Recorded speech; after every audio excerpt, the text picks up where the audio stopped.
এই চ্যানেলটি কোনো হিংসাত্মক, ক্ষতিকারক বা অবৈধ কার্যকলাপ প্রচার করে না। এই চ্যানেলের সমস্ত তথ্য শুধুমাত্র শিক্ষামূলক উদ্দেশ্যে পরিবেশিত। কাশ্মীরের জাতীয় অরণ্য, মাইনাস তাপমাত্রা, ঘন বরফে ঢেকে আছে চারদিক। আর ঠিক সেই সময়ই নিরাপত্তা মহলে পৌঁছয় একটি গোপন বার্তা। সূত্র জানাচ্ছে, জঙ্গলের গভীরে সক্রিয় হয়েছে সন্দেহভাজন একটি নেটওয়ার্ক। মাটির নিচে তৈরি করা হয়েছে সুরক্ষিত বাংকার। ভিতরে মজুদ থাকতে পারে আধুনিক অস্ত্র এবং দীর্ঘমেয়াদী অবস্থানের সরঞ্জাম। কিন্তু প্রশ্ন হল, বরফে ঢাকা দুর্গম সেই অরণ্যে হঠাৎ করে এমন প্রস্তুতির উদ্দেশ্য কি? এটি কি শুধুই আত্মগোপনের চেষ্টা, নাকি বড় কোনো পরিকল্পনার আগে শেষ ধাপ?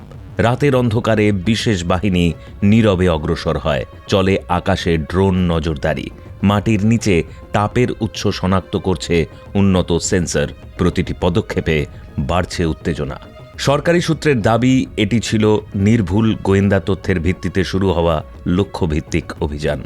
গ্রাউন্ড জিরো চিহ্নিত হতেই শুরু হয় চূড়ান্ত প্রস্তুতি।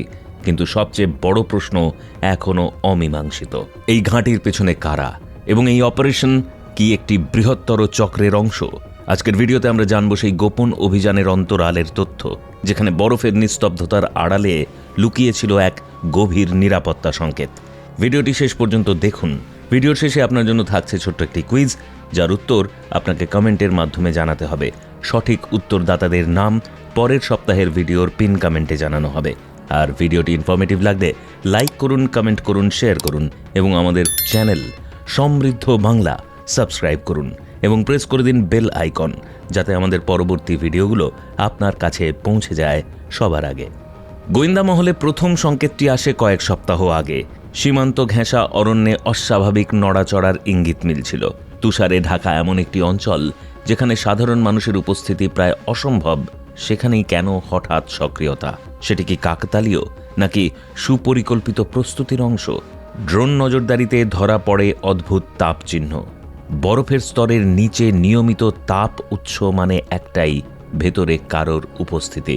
কিন্তু প্রশ্ন হলো, এত দুর্গম স্থানে তারা কিভাবে টিকে আছে? কিভাবে চলছে যোগাযোগ? আর সবচেয়ে বড় প্রশ্ন, কেন এই জায়গাটিকেই বেছে নেওয়া হলো? গভীর পর্যবেক্ষণে উঠে আসে আরও চাঞ্চল্যকর তথ্য। মাটির নিচে তৈরি করা হয়েছে শক্তিশালী বাংকার। সাধারণ আশ্রয় নয়, বরং কৌশলগতভাবে নির্মিত কাঠামো, যা আকাশপথের নজরদারি এড়াতে সক্ষম। প্রাকৃতিক গাছপালা ও বরফকে ব্যবহার করা হয়েছে আড়াল হিসেবে। তাহলে কি এটি দীর্ঘমেয়াদী ঘাঁটি, নাকি আসন্ন কোনো বড় পরিকল্পনার প্রস্তুতি কেন্দ্র? নিরাপত্তা বাহিনী যখন নিশ্চিত হয় যে বিষয়টি সাধারণ নয়, তখনই শুরু হয় নীরব প্রস্তুতি। রাতের অন্ধকার বেছে নেওয়া হয়, কারণ দিনের আলো মানেই ঝুঁকি। বরফের উপর এক টুকরো শব্দও প্রতিধ্বনি তোলে। নিঃশব্দ অগ্রসরতা, এটাই ছিল একমাত্র পথ। চারদিক থেকে ঘিরে ফেলা হয় সন্দেহভাজন এলাকা। কিন্তু তখনও একটি প্রশ্ন অজানা, ভেতরে ঠিক কতজন? তাদের হাতে কি আছে? থার্মাল ইমেজিং স্পষ্ট দেখায় একাধিক সক্রিয় তাপ উৎস। এর মানে ভেতরে একাধিক ব্যক্তি অবস্থান করছে। যোগাযোগ বিচ্ছিন্ন করার চেষ্টা শুরু হয়। ড্রোন থেকে সরাসরি নজরদারি চলছে। ঠিক সেই মুহূর্তে পরিস্থিতি বদলে যায়। গুলির শব্দ ভেঙে দেয় বরফের নিস্তব্ধতা। শুরু হয় টান টান মুখোমুখি সংঘর্ষ। ঘণ্টার পর ঘণ্টা ধরে চলে উত্তেজনাপূর্ণ অভিযান। প্রতিটি পদক্ষেপ ছিল হিসেবি। কৌশলগতভাবে অবস্থান বদল, নিয়ন্ত্রিত অগ্রসরতা এবং নির্ভুল লক্ষ্যভেদ, সব মিলিয়ে ধীরে ধীরে চাপে পড়ে ভেতরের শক্তি। কিন্তু প্রশ্ন থেকেই যায়, তারা কি কেবল আত্মরক্ষার চেষ্টা করছিল, নাকি বড় কোনো পরিকল্পনা ব্যর্থ হয়ে পড়ছিল? অভিযান শেষ হওয়ার পর যা উদ্ধার হয়, তা নিরাপত্তা বিশ্লেষকদের নতুন করে ভাবতে বাধ্য করে। ভারী অস্ত্র, গোলাবারুদ, উন্নত যোগাযোগ যন্ত্র, এমনকি সোলার চার্জিং ব্যবস্থাও। এর মানে বিদ্যুৎ বা বাইরের সহায়তা ছাড়াই দীর্ঘদিন কার্যক্রম চালানোর প্রস্তুতি ছিল। খাদ্য মজুতের পরিমাণও ইঙ্গিত দেয় এটি সাময়িক আশ্রয় নয়। তাহলে কি এই বাংকার ছিল বড় কোনো হামলার আগে গোপন কমান্ড সেন্টার?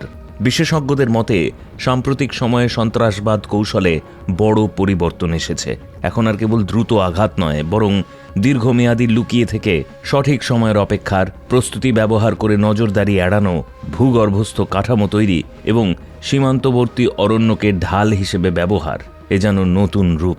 প্রশ্ন হলো, এই কৌশলের পেছনে কার পরিকল্পনা? ভৌগোলিক অবস্থানও গুরুত্বপূর্ণ। সীমান্তের কাছাকাছি হওয়ায় আন্তর্জাতিক যোগসূত্র অস্বীকার করা যায় না। যদিও আনুষ্ঠানিকভাবে কিছু বলা হয়নি, তবুও উদ্ধার হওয়া সরঞ্জামের ধরন এবং কাঠামোর জটিলতা ইঙ্গিত দেয় সুসংগঠিত নেটওয়ার্কের দিকে। তাহলে কি এটি একটি বিচ্ছিন্ন ঘাঁটি, নাকি বৃহত্তর চক্রের একটি অংশ মাত্র? নিরাপত্তা বাহিনীর দাবি এটি ছিল নির্ভুল গোয়েন্দা তথ্য ও প্রযুক্তির সমন্বয়ে সফল অভিযান।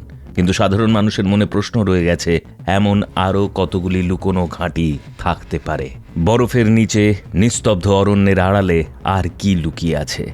এই অভিযান দেখিয়ে দিয়েছে যুদ্ধের ধরন বদলেছে। এখন লড়াই শুধু মাটিতে নয়, তথ্য ও প্রযুক্তির ক্ষেত্রেও। প্রতিটি সেন্সর, প্রতিটি ড্রোন ফিড, প্রতিটি তাপ সংকেত সবই গুরুত্বপূর্ণ সূত্র। কিন্তু এই সাফল্য কি পুরো নেটওয়ার্ক ভেঙে দিতে পেরেছে, নাকি এটি কেবল একটি অধ্যায়ের সমাপ্তি? কাশ্মীরের সেই রাত আমাদের সামনে এক কঠিন বাস্তবতা তুলে ধরেছে। নিস্তব্ধতা মানেই নিরাপত্তা নয়। কখনো কখনো সবচেয়ে গভীর সংকেত লুকিয়ে থাকে নীরবতার আড়ালে। আর সেই সংকেত ধরতে না পারলে ভবিষ্যতের বিপদ আরও বড় হতে পারে। অপারেশন শেষ হয়েছে, কিন্তু নজরদারি এখনও চলছে। প্রশ্নগুলো এখনও উত্তর খুঁজছে। আর এই ঘটনাই নতুন করে মনে করিয়ে দিচ্ছে, সতর্কতা ও প্রস্তুতি একমাত্র ভরসা।